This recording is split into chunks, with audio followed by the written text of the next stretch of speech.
In Iraq, another day of deadly attacks in Baghdad as a suicide bomber kills 9 at a mosque. More than 30 were wounded after the Monday attack on the Shiite mosque.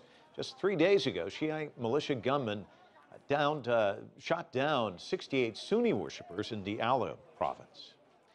In many ways, the world has rallied around the Kurdish population in northern Iraq. Kurdish fighters, known as the Peshmerga, have been holding their own against Islamic militants, and the region they protect has been enjoying economic success and relative safety for years. CCTV's Sean Callebs reports on how the Kurds are also seeking greater independence from the Iraqi government.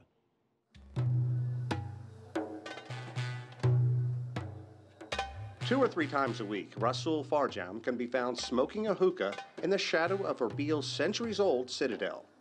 These days, he says, men talk about Kurdish Peshmerga fighters taking on Islamic State militants, fueling a sense of pride and international recognition here.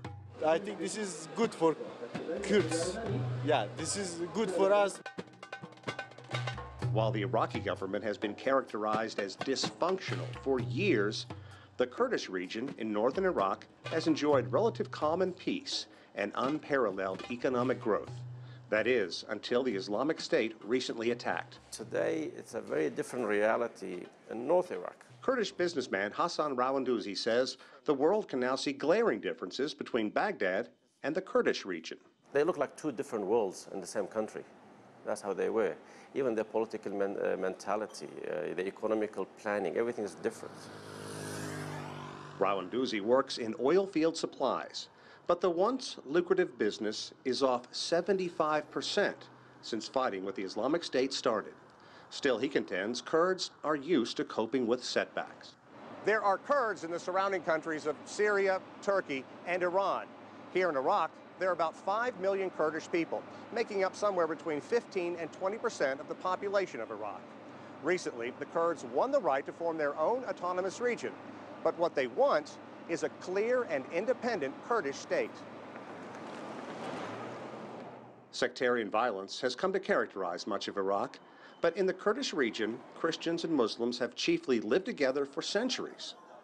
That could not be more clear as Erbil's Christian churches take in legions of refugees from all religions, people displaced by the Islamic State radicals. That's not to say there aren't problems here. But for the first time, Kurds are getting outside assistance, weapons and military support from Europe and the United States.